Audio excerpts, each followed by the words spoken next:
going with you fellas? It's Calcetting Crusader, back again with another video. It's day 2. I'm reporting live from the gutter, from the trenches. If you've been on long streaks before, you know how bittersweet it is to start rebuilding the energy. It's like, you know what's coming, but you're also just like, man, this can't come soon enough. You know, that's the price you gotta pay. I think that's the real price that you pay for relapsing, is you gotta be patient. You know, you gotta wait until the energy builds back up within you. But a way that I've been coping with that is the immediate momentum. You jump right back on the horse with things you're supposed to do after you relapse. That immediate momentum, it's like you're gonna feel whatever it is you're trying to build alongside the energy. You know what I'm saying? So for example, 2 days ago I relapsed, and then the following morning I started recording these videos, right? And so by the 30th day of this streak, I should have 30 videos out if I remain consistent. You know? So I'm gonna get to watch that build alongside my streak. So you gotta find something that you'll be able to build with the streak. And when you can do that, it's like, then you don't even feel like you're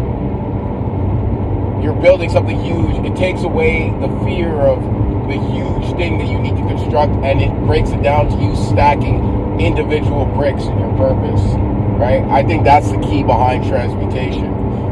And really all transmutation is grounding. You're grounding yourself in the reality.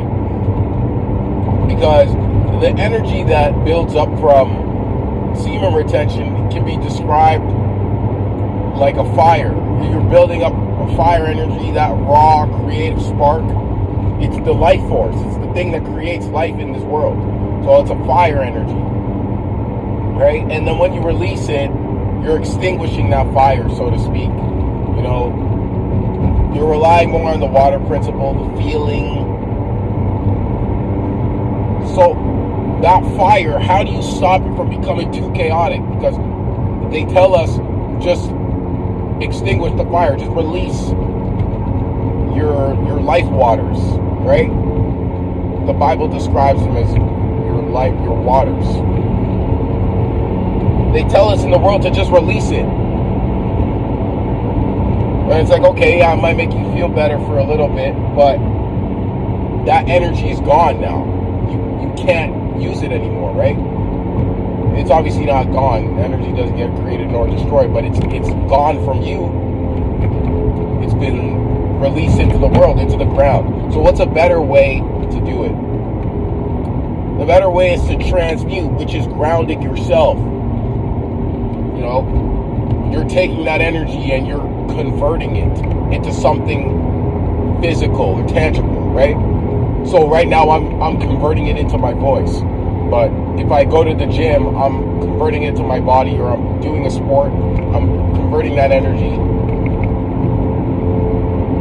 into physical activity, right? It's all just the law of conservation.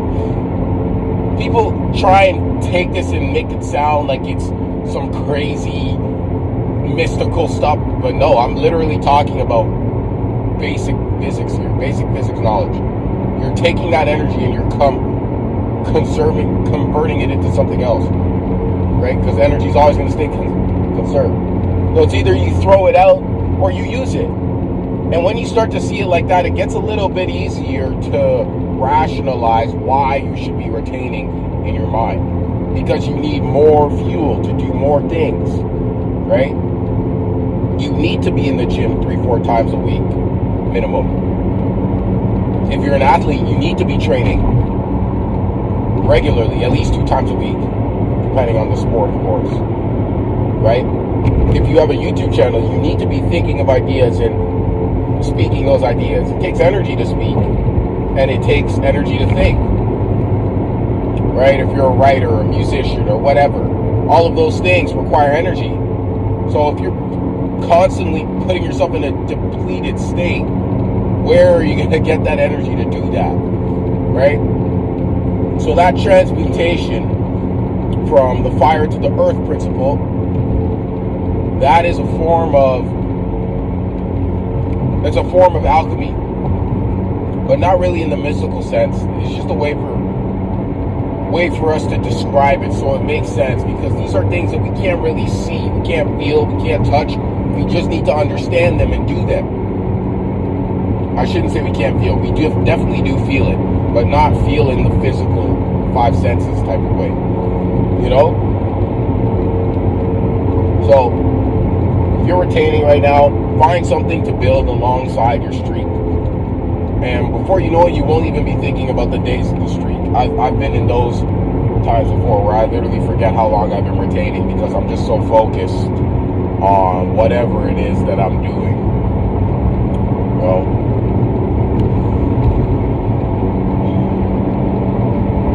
For those of you that are in relationships or have a girlfriend or you're seeing someone or you're planning on seeing someone, right? A lot of people say that semen retention ends the moment you get in a relationship, the moment you start sleeping with somebody. I am part of the crowd that disagrees. I've been on long streaks during a relationship, right, where I was not abstinent from relations, but I was retaining while being active with my significant other, right?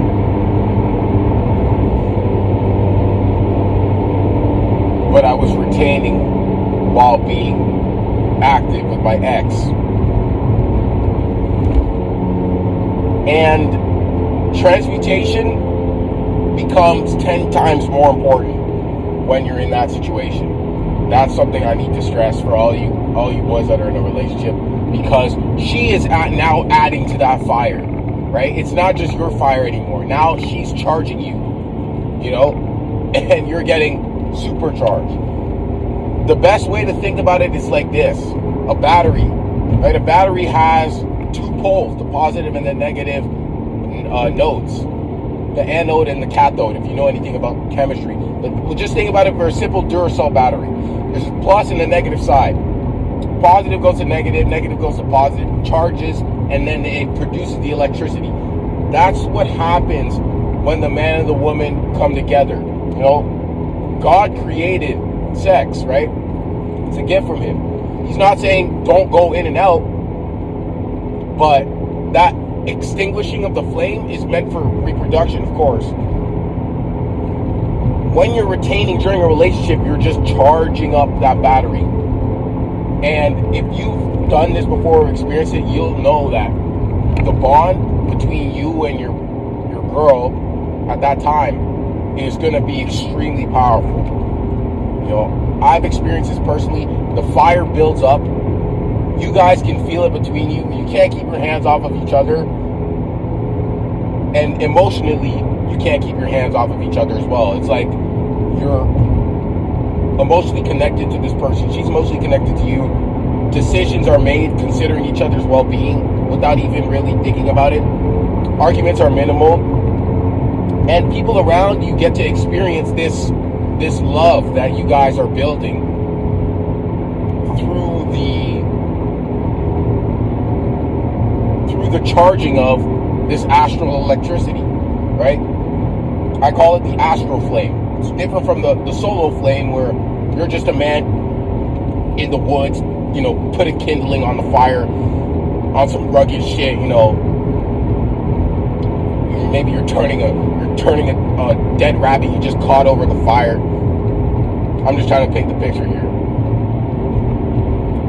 Whereas this astral flame is like, it's more like a bunch of candles, you know? You and your girl are going around the cleanest room you can possibly imagine. There's a bunch of rose petals everywhere, and you guys are just lighting the candles one by one, right? But what happens when you spill over the edge? Oh, you knock the candle over,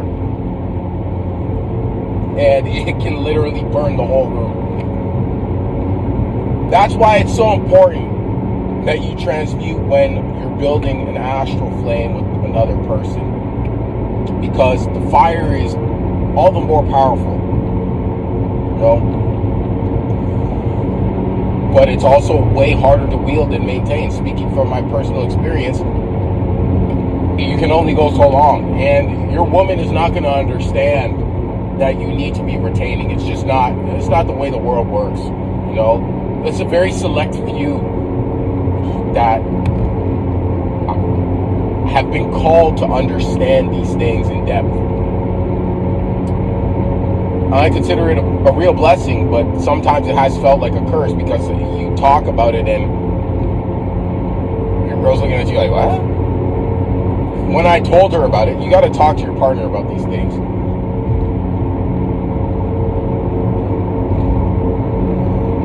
When I told my ex about it, she's like, what are you talking about? But like, whatever, I'll trust you, you know? And so that's a lot of responsibility that gets put in your hands, and you can't really take it lightly, because if you take it lightly, you're playing with fire now. And if you play with fire, you get burned every single time, right? So it's just a thought I wanted to leave you guys with. Make sure you're transmuting. Make sure you stay grounded. And we'll end off. I'll leave you guys with the scripture. It's a proverb that I read recently. It's Proverbs 16:32. And it goes along the lines of, he who controls his anger is better than the mighty, and he who controls his spirit is better than the one who takes a city. Alright? So how does that apply? Well, think about that fire. You need to control that. You need to wield it. You can't just light it and just be chilling. You have to tend to the fire, and make sure it's not just burning everything around you. You're going to notice that you're more angry and you're more agitated when you start to get on longer streaks. Your family's going to notice it too. But they are also going to feel that you're locked in. So just try not to be too angry at the people around you. So it's a mistake I've made. But yeah, I hope you guys are having a blessed day. Thank you for tuning in. Make sure to like if you like the video. Leave a comment below on what day you're on or how you're doing. And God willing, I'll see you guys tomorrow. I'm out.